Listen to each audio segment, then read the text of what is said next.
What if I said that this was Melanie Martinez's most normal album she has ever released? Would you agree? Hi, welcome back to the channel, and this is episode 1 of my semi-unstructured video essays where I just talk about pop music. Today, I'm being timely and I'm talking about Melanie Martinez's third studio album, Portals. If you want to see my initial reaction to the album, I'll have that linked at the end of the video, so stick around. Let's not waste any more time. Why did I say that Portals is arguably Melanie Martinez's most normal album she has ever released? Unlike K-12 and Crybaby, there is not a huge overarching theme that all the songs fall under. Crybaby was about childhood. All the song titles were related to something in childhood, whether or not the song itself actually explored like childhood in a literal sense. And that same thing was applicable to K-12 and also to the After School EP. Portals gave that formula a huge middle finger. Portals does not have an overarching theme, at least in the song titles, that you could link to something. Like, I think the cycle of life and death is definitely like a theme in the album, but it's not ever present. And you could look at the song titles and some of them don't have a thing to do with that. For example, Mrs. Potato Head and Crybaby was about plastic surgery, which is not what you would think a children's toy would be about, but it still lends itself to that larger theme. Then we could talk about K-12, Show and Tell, which was actually about Melanie feeling like she was being judged and always on display and could only do things to please her fans, and that she always had to be perfect because she's a doll on display basically. While Show and Tell is something that you also do in school to be like, oh my god, this is something cool that I have. This album is not so much like that, which makes it more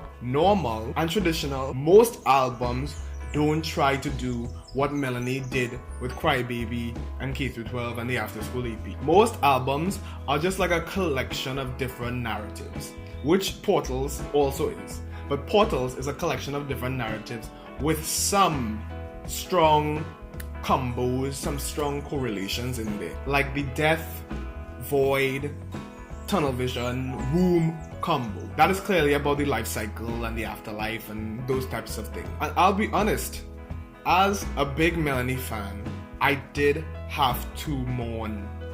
I had to grieve. And it was weird because so many albums that I've listened to and love do not do what Melanie did for K-12 and Crybaby, and I've loved them just the same. But I found that it was kind of difficult initially to get myself to like Portals. I couldn't stop comparing it to previous work. And I want to believe that I'm not the only fan who was going through that. Because you know, you get accustomed to something. So it is strange when you no longer have it. But to be honest, I played myself. Why did I expect, you know, such a heavy theme and story when I literally saw the track listing and there are certain songs in there that literally do not really fit under that general umbrella of any kind of theme? Like The Contortionist and The Battle of the Larynx. Like, if we want to say the album is about reincarnation or the life cycle, those two songs have nothing to do with that, just from the title alone. So I really played myself. I think that I needed some time to realize why that structure that we came to know and really appreciate from Melanie is actually quite limiting, because everything is forced to be a pun and you're forced to find a new way to approach something that people are familiar with. It's limiting, and sometimes your feelings can't be compared to those objects based on that theme. I really expected death, void, tunnel vision, skeleton, heartbeat, nucleus, like cells. That's super limited. But what I find to be kind of like ironic is that Portals to me is kind of like Melanie's rebellion against the previous things that she established about herself as an artist. And her rebelling is actually being more like what we expect instead of being more like what we don't get and what we don't expect from artists on the album. She made a more normal album in terms of having songs with more individual narratives, which is actually more common, but it's different for her. So it feels weird. But I touched on something that I think is so important about Portals. Portals to me feels like a rebellion. Rebellion does not have to be a bad thing, but I feel like it is a rebellion on what Melanie established about herself. Think about all of Melanie's music before this album. It had to do with childhood or adolescence. Obviously, she would have added in her own stories mixed into those things, but that's what it had to do with. It had to do with a part of her life, essentially, that is kind of no more. And that kind of keeps you boxed in. Oh, you're that artist who makes music about pencil cases. Cool. And that's just something a shady bitch would say. But think about that. Even though you know this shady person who says that is an idiot, and that your songs run deeper than that, and if the song is called Pencil Case, you know Melanie found a smart way to do it. It's just something as you get older you do, and you will feel more distant from. So I think that this was Melanie's rebelling against that and singing about darker things. She allowed herself to sing about darker things without relating it to youthful objects or youthful phrases or whatever that we remember from then. It was just an opportunity to sing things as they are, and I do believe that the rebellion was necessary. It keeps people on their toes, and I'm glad that she did not go down a super literal route with it. She just killed the character. Like, she literally just killed the character and said, okay, you can reincarnate, but you're gonna reincarnate as something completely different. So since I'm already starting to praise the album now, let's talk about what I really love about this album and this era so far. Number one, the songwriting and production on this album is fantastic. There are so many great little moments on the album that are just so fun. I don't want editor Micah to have to do too much work, so we're only going to use 2 songs as an example of what I mean for this. I think that The Contortionist and Battle of the Larynx would be very useful here talking about the production of the album. Let's start with The Contortionist. So whimsical, so fun, and it just gives me that nostalgic Melanie vibes in terms of the production of it, like the pizzicato. It sounds so good. And it's just so catchy, and it needs to be the next single. I said it. I love the sound design of that song in terms of hearing all the bones cracking and snapping. Fantastic. CJ did that. I love the whimsy in terms of like, caught you like the cold or flu. Achoo! Come on now. I watched a live performance of that song, and the audience was living for that part. And I would have lived just the same. It's just so much fun from start to finish with that song, and I just think that the songwriting and the production was fantastic. You get that classic Melanie, playful production. But the album is not limited to classic Melanie. I feel like we actually just get shout outs to classic Melanie. I feel like most of the album has this Battle of the Larynx type of vibe where it's definitely more rock inspired and pop punk almost, and Battle of the Larynx is just great. I don't know if it is my favorite song right now, it might be, but Battle of the Larynx is just a great example of that. There are other songs that kind of have that sound as well. Battle of the Larynx and Evil, oh gosh, maybe I should have used Evil. Evil is great. If you bite my hand again, I won't ever feed you. You can call me evil. Love it. I love the departure from, we love The Contortionist. We love that whimsical style of Melanie that we fell in love with initially from the Crybaby era. But it's nice to have more of these rock sounding tracks as well, where you could like, my favorite thing about rock is like, it feels like a release of emotions. You could just get into those choruses and just belt them out. And I'm really glad that she went in that direction as well. The vocal production and all these songs are so good. She really got into that kind of vocoder effect on this album. It's present on a lot of songs. If you don't know what that is, that's basically just kind of like, think of that as like adding computerized harmonies to like a lead vocal. I'll play an example so that you understand what I mean. When you aren't around, I sink into the ground. The second thing I love about this era, the art direction and costuming. Like, it has this very earthy, kind of natural feel going for it. In terms of like all of the mushrooms, like it seems like the mushrooms are very important because it's all over the costuming, but it just is very pleasing to look at.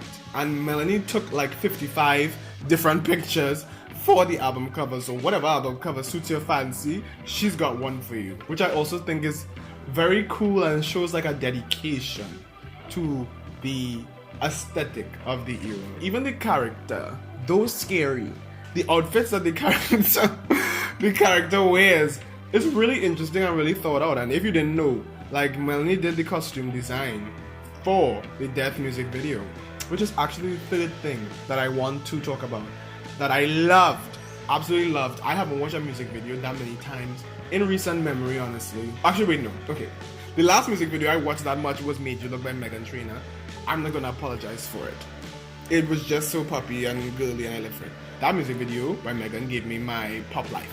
This is giving me my story life. It's just so interesting and weird, and like the close-ups on the character, which is super creepy still. But the character's kind of cute, but also creepy.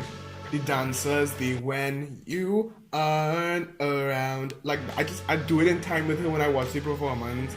The stab, when she's stabbing herself, like it's just mesmerizing, and I hope all of the music videos from this era are as mesmerizing and as story-based. I love story. I'm never going to not love story. And I thought the story was very strong in that music video. And it did such a good job of establishing the change, like in tone of the era, because it's much darker. The visuals are so good.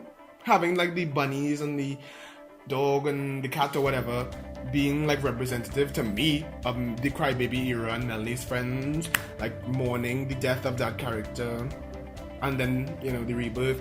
I can't wait for the movie, honestly. The fourth thing that I really love about this era is that it's so risky. It's so polarizing. Like, Melanie did not only change her sound to a large extent, she also changed her look to a large extent and refuses to get out of the look to even go to Target to buy her own album. Dedication. I would have been terrified if I saw her in that Target.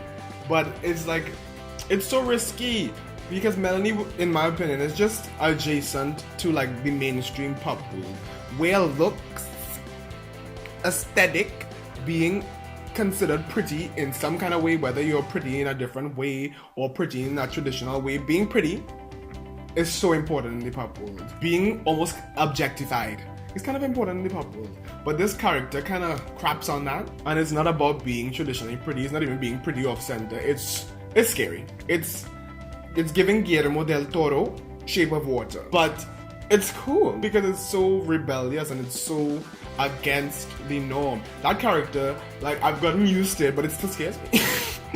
And that's risky. It's risky to do that because it will alienate some of the more mainstream, like, my pop stars have to be pretty people. I really respect that risk, you know? Now, I want to give an award to what I think is the strongest song on the album.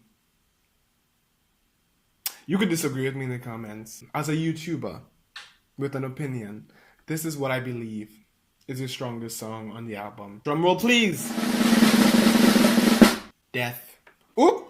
I said it. It's the strongest. And it's the strongest because I believe it represents the era the best. To me, it signifies the departure that Melanie is making, the darkness of the overall sound of the album. And then I think that it's lyrically great. I love the vocal production of the song. The verses, like, the fact that it has like 3 verses and then it takes you to the chorus. Fantastic. I did not like that at first, I'm not gonna lie. But then over time I'm like, I also love how the chorus has like a trap drop, which is more similar to things that Melanie has done in the past. But then it goes to a rock drop on the second time that the chorus rolls around. It's more of a rock type of a drum pattern. Back from the dead, back from the dead. I'm back from the dead, back from the dead. Back from the dead, back from the dead. I'm back from the dead, back from the dead. I think that Death is fantastic and it's the best song on the album overall in terms of being an ambassador for the album, which is why it's track number 1 and the lead single. It does what it needs to do. I don't know if it's my favorite. Like, I love Evil, I love Battle of the Larynx, I love The Contortionist, I love Tunnel Vision. So like, I don't know if it's my favorite, but the best is not about being your favorite. The best is about being the best. Thank you all for being here for my very unstructured kind of video essay, I mean, sort of. It was something. It was a discussion, okay? If you would like to watch my initial reaction to the album, if you just want to relive that feeling, the video is over here, so we'll click that. How stupid, selfish baby, don't you battle with my larynx tonight.